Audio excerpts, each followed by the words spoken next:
బంగ్లాదేశ్ ప్రధాని షేక్ హసీనా రిజైన్ చేసి దేశం వదిలి పారిపోయారు.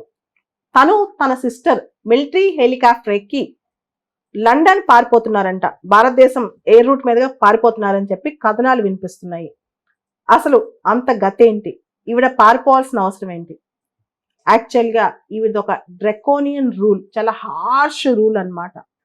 దానిలో రీసెంట్గా జరిగిన ఎలక్షన్స్ కంప్లీట్లీ రిగ్డ్ ఎలక్షన్స్ అని పేరు. ఇన్ఫాక్ట్ దానిలో 20-30% కూడా పార్టిసిపేట్ చేయలేదంట. అంతేకాదు Bangladesh nationalist party, opposition party ఈ ఎలక్షన్స్ ని కంప్లీట్ గా బాయ్కాట్ చేసింది. ఎవరిని పార్టిసిపేట్ చేయనిలా.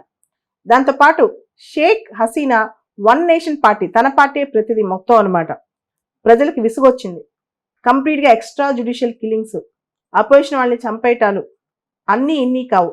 ఎక్స్ట్రీమ్ కరప్షన్, వీటన్నిటి తోడు దేశంలో పేదరికం, ఇన్ఫ్లేషన్, ఫారెక్స్ రిజర్వ్స్ సరిగ్గా లేకపోవడం, డిప్లీట్ అయిపోతుండటం, ఓవరాల్ గా ఆర్థికంగా బాగాలేదు, సామాజికంగా బాగాలేదు, రాజకీయంగా కంప్లీట్ గా డిక్టేటర్షిప్ మోడల్ అనమాట. అంటే కంప్లీట్ గా ఈవిడ చెప్పిందే వేదం అయిపోయింది.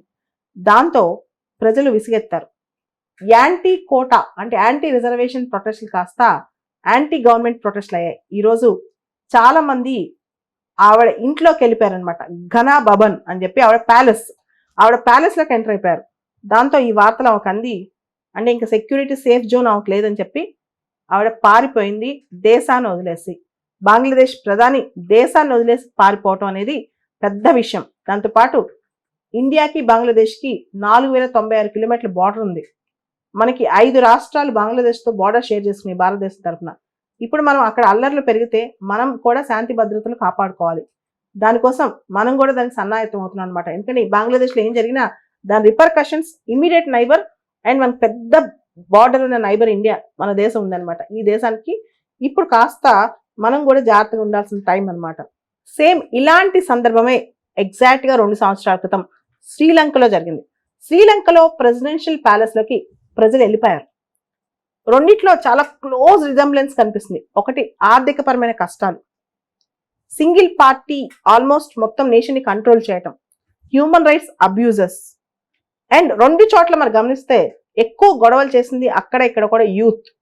అంటే ఒక దేశం ఒక లీడర్ డిక్టేటర్లా వ్యవహరిస్తే, కరప్షన్కి పాల్పడితే, మానవ హక్కుల ఉల్లంఘనకి పాల్పడితే, దేశంలో ఆర్థిక స్థితిగతుల్ని పాడు చేస్తే ఎలాంటి గతి పడుతుందో తెలుస్తుంది. ప్రజలకి ఎంత కోపం, ఎంత వాళ్ళకి యాంగర్లో ఉన్నారంటే వాళ్ళు ప్రెసిడెన్షియల్ ప్యాలెస్లోకి ఎంటర్ అవుతున్నారు. అక్కడేమో ప్రెసిడెన్షియల్ ప్యాలెస్ శ్రీలంకలో, ఇక్కడేమో ప్రైమ్ మినిస్టర్ ప్యాలెస్, అంతే తేడా.